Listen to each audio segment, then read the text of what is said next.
एक गांव में एक पुराना खंडहर था। उस खंडहर के पास से जो व्यक्ति गुजरता था, एक हाथ जमीन से बाहर निकलकर उसे जमीन के अंदर खींच लेता था।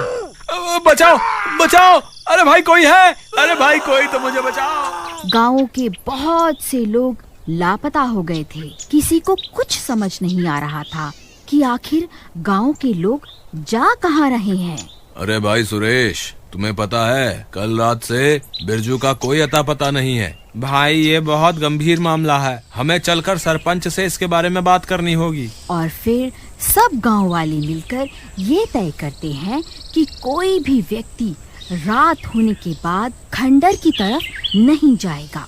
फिर जब बहुत दिनों तक कोई भी व्यक्ति उस खंडहर के पास से नहीं गुजरता, तो वह कटा हुआ हाथ परेशान होकर जमीन से बाहर निकल आता है। अरे ये क्या है भाई? अरे अरे मर गया रे, ये तो कटा हुआ हाथ है।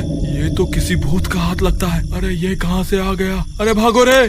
फिर मंगल भागने लगता है। अरे गाँव वालों, वो कटा हुआ हाथ जमीन से बाहर निकल चुका है, कोई भी अपने घर से बाहर मत निकलना। फिर मंगल जल्दी से भागता हुआ अपने घर के अंदर घुस जाता है। अरे बाल बाल बच गया रे, आज तो मेरा काम तमाम ही हो गया था। फिर वह हाथ भी उसका पीछा करता करता गांव में पहुंच जाता है। सब गांव वाले अपने अपने घर के अंदर छुप जाते हैं। फिर वह हाथ लोगों के घरों के दरवाजे पे जाता है और दरवाजा पीटने लगता है, लेकिन कोई दरवाजा नहीं खोलता। फिर वह हाथ आगे बढ़ जाता है। वहाँ उसे एक व्यक्ति दिखाई देता है। वह अपने घर के आंगन में सो रहा होता है। अरे बाप रे, ये क्या चीज है? अरे ये मैं कहाँ फंस गया? हे भगवान मेरी रक्षा करो।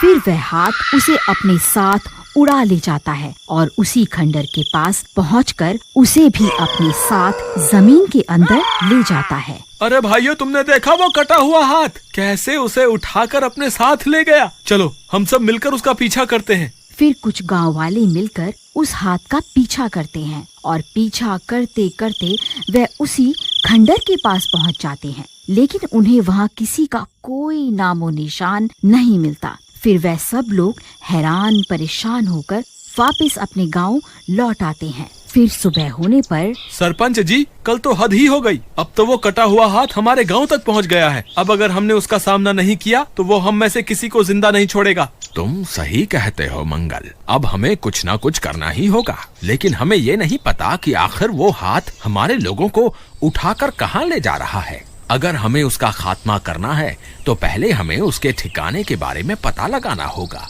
मेरे पास एक तरकीब है सरपंच जी, जिससे हम उसके ठिकाने का पता लगा सकते हैं। अगर कोई व्यक्ति अपने पैरों में रस्सी बांध ले और वो कटा हुआ हाथ उसे अपना शिकार बना ले, तो हम उस रस्सी का पीछा करते करते उसके ठिकाने तक पहुंच जाएंगे। तुम्हारी तरकीब तो ठीक लगती है मंगल, लेकिन अपने पैर में रस्सी बांधकर कौन बलि का बकरा बनना चाहेगा भला?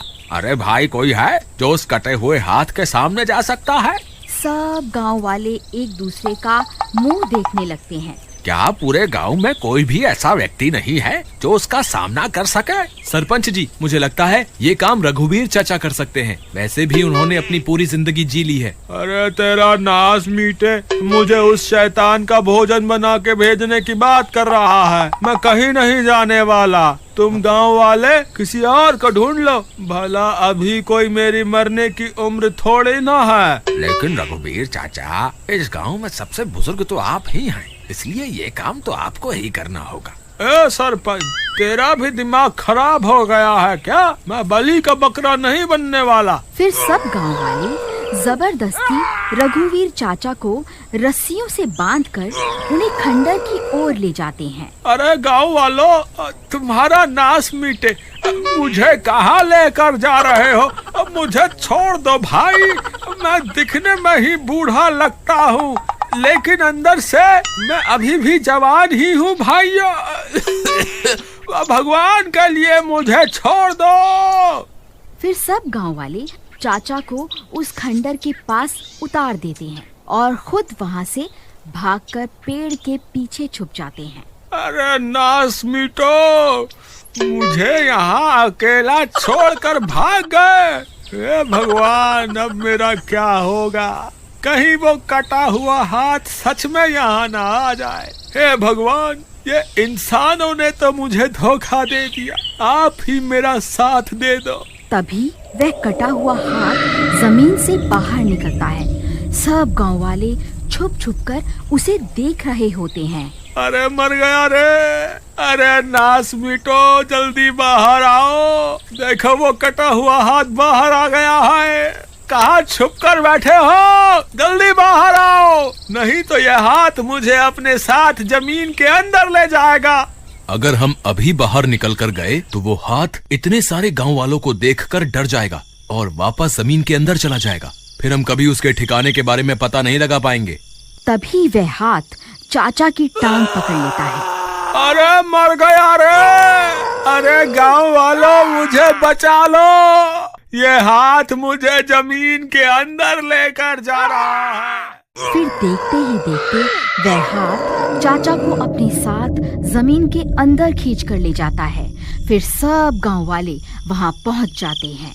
अरे भाई, ये तो सच में चाचा को जमीन के अंदर ले गया, अब क्या करें? हमें घबराने की जरूरत नहीं है, हमने चाचा के पैर पर रस्सी बांधी हुई है। अब इस रस्सी की मदद से हम उन तक आसानी से पहुंच जाएंगे। चलो जल्दी से यहाँ खुदाई शुरू करो। फिर सब गांव वाले मिलकर वहाँ खुदाई का काम शुरू कर देते हैं। कुछ देर खुदाई करने पर उन्हें वह जमीन के अंदर एक गुफा बनी हुई दिखाई देती है।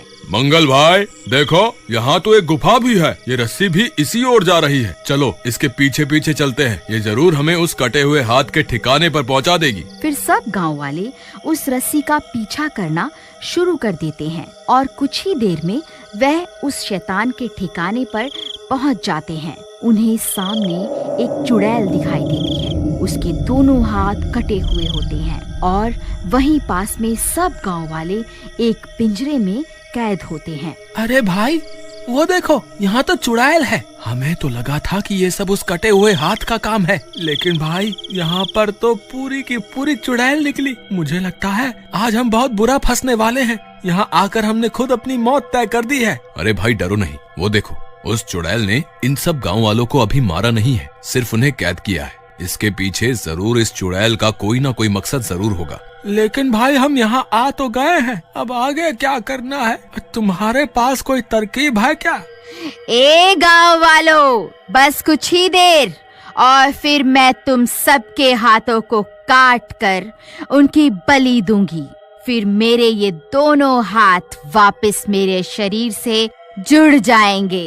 अच्छा तो ये बात है, ये चुड़ैल इन सब के हाथ काटना चाहती है, हमें इसे रोकना होगा। लेकिन भाई इसे रोके कैसे? हम इसके सामने गए तो ये हमें कच्चा ही खा जाएगी, क्या करें? ये चुड़ैल अपने हाथों के बिना हमारा कुछ नहीं बिगाड़ सकती, हमें बस इसके दोनों हाथों को अपने वश में करना होगा। वो देखो भाइयों, लगता है सबसे पहले वो इन्हीं की बलि देंगे। तुम जल्दी जाओ और उन्हें वहाँ से आजाद करवा कर लाओ। फिर गोपी दबे पांव जाता है और चाचा के पास पहुँच जाता है। अरे नास मीटे, मुझे जल्दी आजाद करवा, नहीं तो ये चुड़ैल मेरी बलि दे देगी। अरे चच्चा ज्यादा शोर मत मचाओ, अगर चुड़ैल ने देख लिया तो तुम्हारे साथ साथ मैं भी मरूंगा। अरे मंगल, तूने ही मुझे मौत के मुंह में धकेला था ना, तू एक बार वापस गाँव चल, फिर मैं तेरी खबर लूंगा।